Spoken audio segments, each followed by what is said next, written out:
L'explosion des violences politiques, montage de complots imaginaires, procès politiques, arrestations, emprisonnement et condamnation arbitraire des opposants pour délit d'opinion, filature policière, écoute téléphonique, menaces de mort contre les opposants, empoisonnement, enlèvement, disparition forcée, crimes rituels.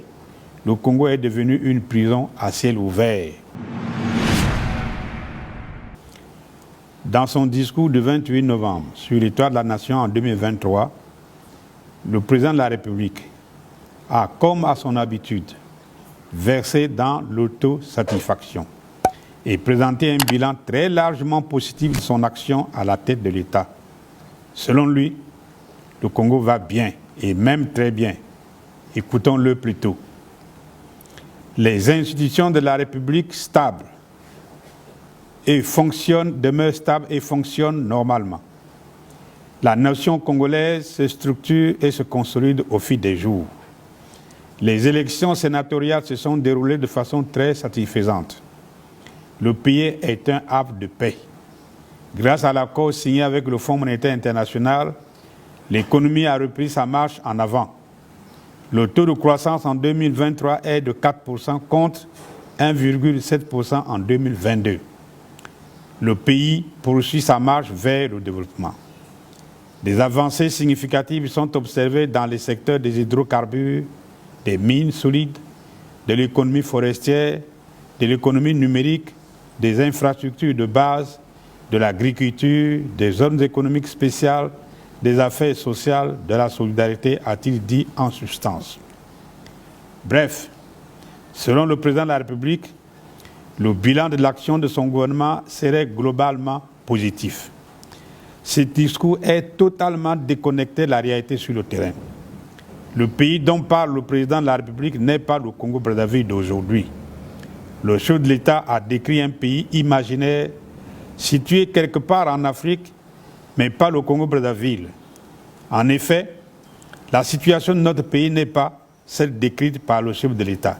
Elle est marquée, entre autres, par la tragédie du 20 novembre au stade d'Ornano, engendrée d'une part par l'absence d'une véritable politique de l'emploi en général, de l'emploi des jeunes en particulier, et d'autre part par l'amateurisme et l'incompétence notoire des organisateurs du recrutement. Une crise économique et financière aiguë et persistante, aggravée par la non-diversification de l'économie et une gouvernance financière opaque et prédatrice. La pénurie chronique des réserves internationales de change, consécutive au non-rapatriement des ressources d'exportation, particulièrement les ressources résultant de la vente de la part du pétrole de l'État par la Société nationale des pétroles, SNPC.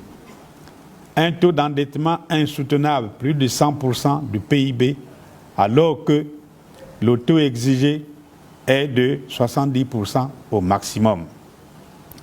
L'augmentation sans précédent du nombre des sans-emploi, des chômeurs et autres exclus sociaux, ce malgré la promesse mielleuse de la création de 40 000 emplois par an, inscrite dans le programme gouvernemental La Nouvelle Espérance en 2003. La montée en flèche de la corruption et des scandales financiers, l'affaire Orion Hall, l'affaire Gonvor, l'affaire Aspebra, le Figagate, l'affaire des biens mal acquis par la famille régnante, les Panama Papers, les Panderos Papers, etc. Les pénuries chroniques d'eau potable, d'électricité, d'essence, de gazole, de pétrole lampant et de gaz de cuisine. La flambée des prix de denrées alimentaires de première nécessité et la chute drastique du pouvoir d'achat des populations.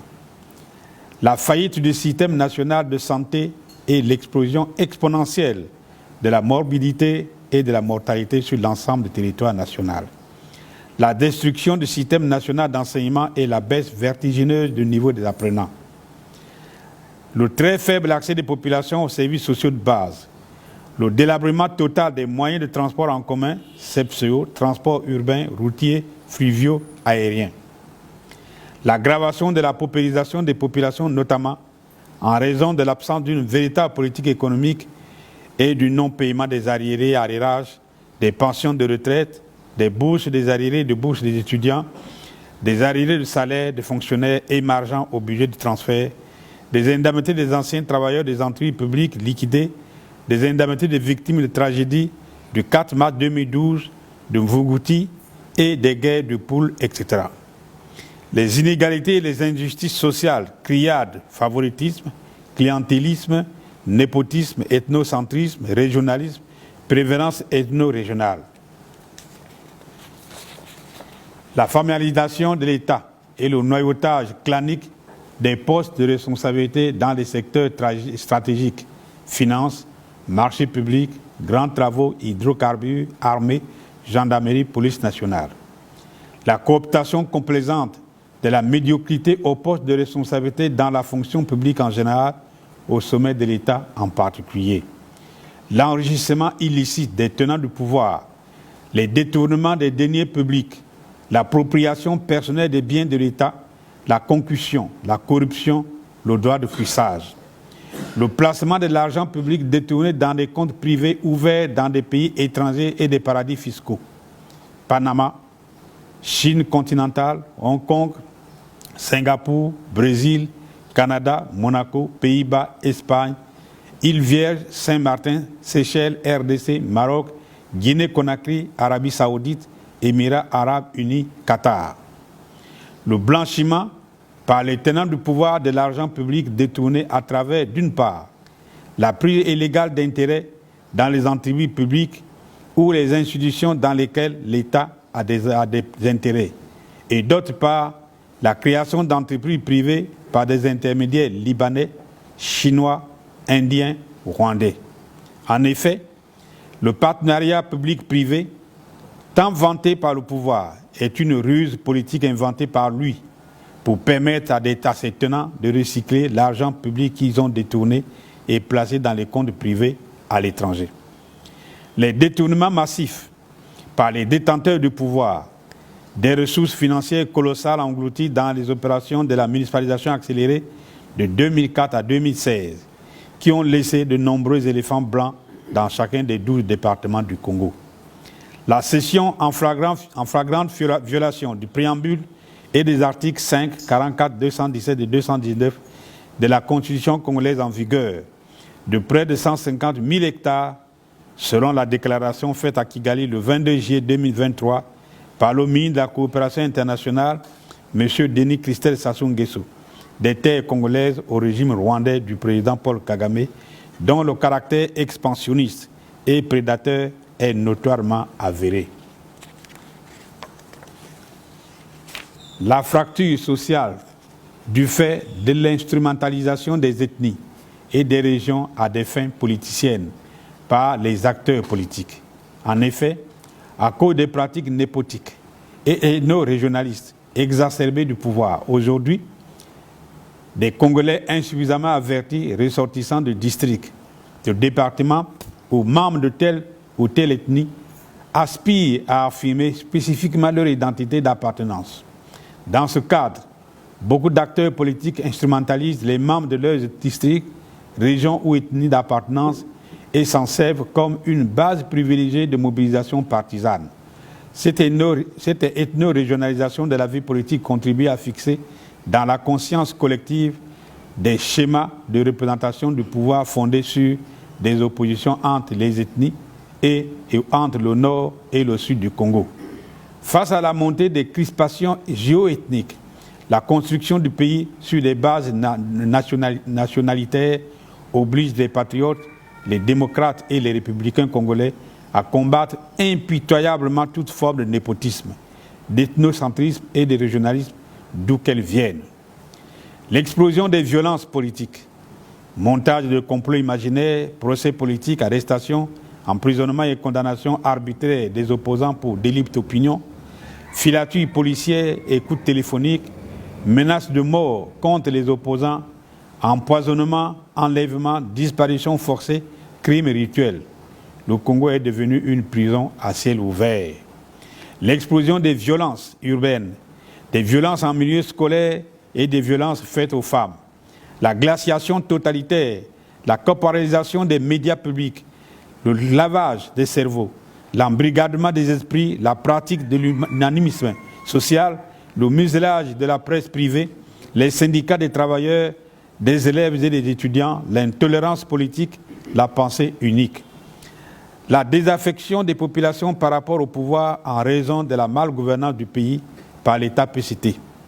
En effet, la gestion néo-patrimoniale, sectaire et autoritaire du pouvoir, la paupérisation accrue des populations, l'insensibilité à l'humain, la corruption, les détournements des deniers publics, l'appropriation personnelle des biens de l'État, le noyautage partisan des postes de responsabilité au sommet de l'État, l'enrichissement illicite, l'arrogance et le mépris des dirigeants, l'aggravation des inégalités et des injustices sociales, l'impunité, tout cela a engendré un profond sentiment de frustration des populations qui rejettent désormais dans leur écrasante majorité le pouvoir actuel. Telle est la réalité sans addition étrangère. Comment, dans ces conditions, le président de la République peut-il prétendre que le Congo se porte bien et poursuit sa marche vers le développement? Une telle assertion n'est recevable que si, pour le président de la République, le développement est synonyme de chaos, car il est de notoriété publique que le Congo-Brazzaville traverse actuellement une crise multidimensionnelle sans précédent et qui est la plus grave depuis son accession à l'indépendance nominale en 1960. Il est dans l'abîme. Nier cette évidence, c'est faire la politique de l'autruche, dans le dessein de tromper l'opinion nationale et internationale. On le sait. Le plan de résilience présenté par le gouvernement à grand renfort de publicité est destiné à lutter prétendument contre la crise alimentaire et la vie chère a échoué lamentablement. Aucune des promesses mirobolantes contenues dans ce plan n'a été tenue, notamment la facilitation du transport des produits de base depuis leur bassin de production vers les centres de consommation grâce à la réhabilitation du CEPCO, des voies de transport routier, l'amélioration de la navigabilité permanente des cours d'eau, l'amélioration de la capacité des unités navigantes et des infrastructures portuaires, l'accompagnement des acteurs des filières agro-pastorales et halieutiques par la mobilisation des banques locales appelées à mettre en place un système de facilitation et d'octroi de crédits bonifiés aux producteurs avec l'aide et le soutien de l'État. L'augmentation significative de l'offre nationale des produits alimentaires de première nécessité. L'application avec énergie et pragmatisme de toutes les mesures administratives, fiscales et parafiscales existantes afin de faciliter la politique de dynamisation de l'offre alimentaire et agricole nationale, etc. Il en va de même des actions du Plan national de développement PND 2022-2026, programmé au titre de l'année 2023, dans le cadre de la première tranche, sans oublier la tristement célèbre promesse de l'atteinte de l'émergence du Congo en 2025, dont le pouvoir ne souffre plus un mot. En vérité, le chef de l'État congolais n'aime pas le Congo et son peuple, comme en témoigne l'indifférence hautaine qu'il affiche vis-à-vis de la tragédie du stade d'Ornano. Non seulement il n'a pas daigné témoigner sa compassion aux morts et aux blessés le mardi même, en s'abstenant de se rendre au stade d'Ornano et dans les hôpitaux où étaient admis des blessés, en violation du deuil national pourtant décrété par son propre gouvernement, il s'est envolé vers Malabo, puis est parti pour Dubaï, alors que les morts du stade d'Ornano ne sont pas encore entailés. Quelle insensibilité à un tel drame humain national, malgré quelques tentatives tardives de ressaisissement. Dans son discours du 28 novembre, avec une froideur cynique, il appelle les Congolais à prendre leur mal en patience, à demeurer sereins et à attendre que les enquêtes aboutissent afin d'établir les responsabilités et l'échelle des sanctions. Il s'agit là d'une ruse politique et d'une diversion. Car, depuis qu'il est aux affaires, aucune enquête sur les crimes de sang et les crimes économiques n'a jamais abouti. Qu'on en juge plus tôt. À quoi aboutit l'enquête sur le coup d'État du 18 mars 1977 qui a coûté la vie au président Ngouabi? À quoi aboutit l'enquête sur les disparus du Beach? À quoi aboutit l'enquête sur la tragédie du 4 mars 2012? À quoi aboutit l'enquête sur la mort des 12 jeunes dans le commissariat de police de Chakuna à Tarangaï? S'agissant de la tragédie du stade d'Ornano, avant même les conclusions des enquêteurs, le procureur Coliné Makossa a déjà dit qu'elle est due au comportement indiscipliné des jeunes.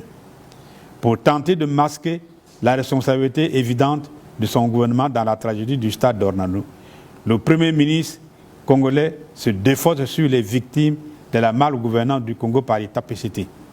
Pour lui, les coupables, ce sont les jeunes eux-mêmes. Le verdict final sera certainement celui-là. Les jeux sont déjà faits. Comme de coutume, l'affaire sera soit classée sans suite, soit aboutira à la condamnation de quelques seconds couteaux, les vrais coupables étant intouchables. La leçon à tirer du discours du 28 novembre, c'est que l'État PCT n'a plus rien à proposer au pays. Il l'a vu, on l'a vu, malgré la tragédie du stade d'Ornano, le président de la République n'a ni dessiné des perspectives claires, précises et concises pour l'avenir de la jeunesse, ni convoqué un dialogue politique national inclusif pour réconcilier les Congolais et rechercher ensemble les solutions idoines pour sortir de la crise. Peu lui importe le sort dramatique du peuple congolais. Son unique préoccupation du moment est sa participation à la COP 28 qui se tient à Dubaï et qui lui permettra, pense-t-il, de redresser son image totalement abîmée sur le plan international et ainsi demeurer à vie au pouvoir. Aujourd'hui, la situation générale de notre pays est très préoccupante. Le Congo, notre patrie, se défait sous nos yeux. Il n'est plus gouverné, il est au fond du trou. Comme le président de la République le déclarait lui-même, lors de la dernière session du Conseil supérieur de la magistrature, le verre est dans le fruit, il faut le détruire. L'État PCT a fini son cycle. Dans ce contexte, les forces politiques et sociales qui œuvrent pour une alternance démocratique et pacifique ont l'impérieuse obligation de tout mettre en œuvre au fin de contraindre le président de la République à convoquer sans délai un vrai dialogue politique national inclusif. Seule et unique bonne solution pour sortir le Congo de son chaos actuel. Car, comme le déclarait Guizo, le roi d'Abomey, si tous les fils du pays venaient, par leurs mains assemblées, boucher les trous de la jarre percée, le pays serait sauvé. Congolais, Congolaises, oublions ce qui nous divise, rassemblons-nous, sauvons notre patrie en danger de mort. Fait à Brazzaville le 29 novembre 2023. La conférence des présidents.